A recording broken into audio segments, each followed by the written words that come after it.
नमस्कार, तिरंगा AC news में आपका स्वागत है। कृपया चैनल को सब्सक्राइब, लाइक और शेयर करें। आई लव मोहम्मद जुलूस के माध्यम से देश की शांति भंग करने की साजिश।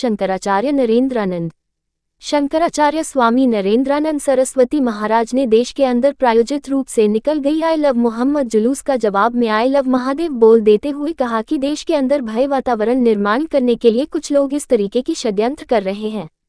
शासन को इन पर सख्त कार्रवाई के साथ नियंत्रित करने की जरूरत है, वरना इनका जवाब देने के लिए हम साधु संत नागाओं का फौज ही काफी है।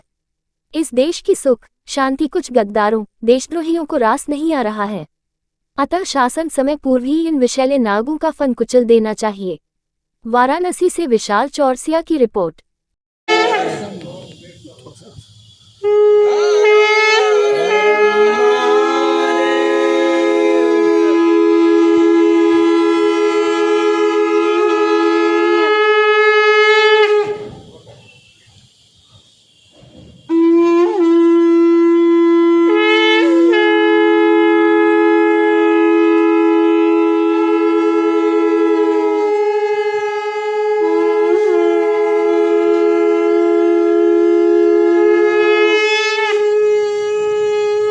आई लव मोहम्मद देश के सैकड़ों जगहों पर जुलूस निकालकर एक तरह से समाज में भय उत्पन्न करना चाहता है, सरकारों को डराना चाहता है, अपनी शक्ति प्रदर्शन करना चाहता है। तो ये 100 करोड़ सनातनी हैं जो किसी भी स्थिति में झुकने वाले नहीं हैं, जिसमें 70 करोड़ बिल्कुल सशक्त हैं, देशभक्त हैं, देश की एकता अखंडता के लिए मर मिटने के लिए तैयार हैं।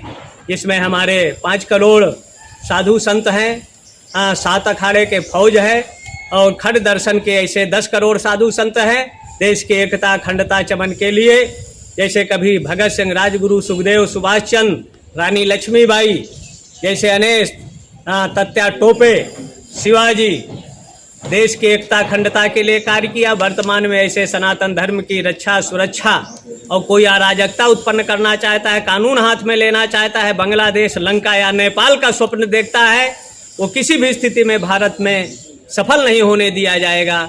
उनको रोका जाएगा, टोका जाएगा, नहीं समझेंगे तो उनको ठोक दिया जाएगा, जिससे भारत का मन चैन सद्भाव बना रहे। गुरुजी, आई लव मोहम्मद के नाम पर कितनी बड़ी साजिश रची जा रही है इस देश में। ये जो अंदर बैठे हैं विधर्मी, उनके आका लोग, कुछ देश के कुछ बाहरी, उसमें अरबों रुपया खर्चा किया जा रहा है कि भारत में अस्थिरता पैदा करो, देश की संपत्ति को नष्ट करो। कहीं वो आतंकवाद के रूप में, ISI के रूप में विभिन्न भेष बदल कर और ये मोहम्मद के नाम पर महिलाओं को उनको आगे कर देते हैं। यतीम, अभी पिछले साल गुजरात के नवरात्रि में जो सूरत में दंगा हुआ, यतीम बच्चों को आगे किया गया, दंगा फसाद किया, और जब जांच हुआ तो उनके आका जो मौलाना है वही उसके पीछे आए। तो ऐसे बहुत से इसमें इनकी लगभग 35 जगहों पर मीटिंग हुई है मौलानाओं की।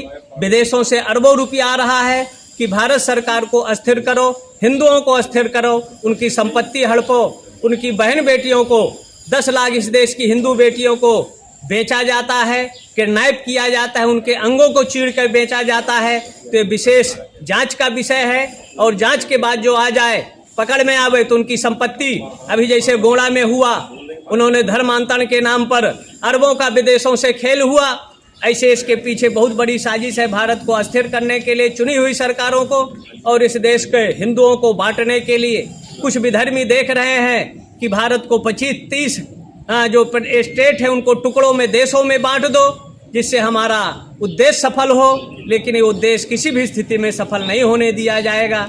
एक आदि शंकराचार्य 32 वर्ष पूर्व केरल से पैदा होकर भारत की पदयात्राएं किया, 7 आमनाओं की स्थापना किया, 265 मठों को बनाकर भारत की एकता अखंडता के लिए कहीं रामानुजाचार्य, कभी रामानंदाचार्य, कभी निवार्क आचार्यों ने, कभी सती, तत्या टोपे, कभी राम प्रसाद बिस्मिल, रानी लक्ष्मीबाई, सुभाष चंद्र और बहुत से हमारे क्रांतिकारियों ने, भगत सिंह, राजगुरु जैसे देश को आगे आकर देश को बचाया और कुचक्रों से सावधान किया। आज आई लव मोहम्मद के नाम पर अराजकता पैदा करना चाहते हैं, संपत्ति नष्ट करना चाहते हैं, उनका जवाब दिया जाएगा। देश का अमन चैन सद्भाव बना रहे, इसके लिए साधु संत बुद्धिजीवी सशक्त, संबल और सशक्त रहे।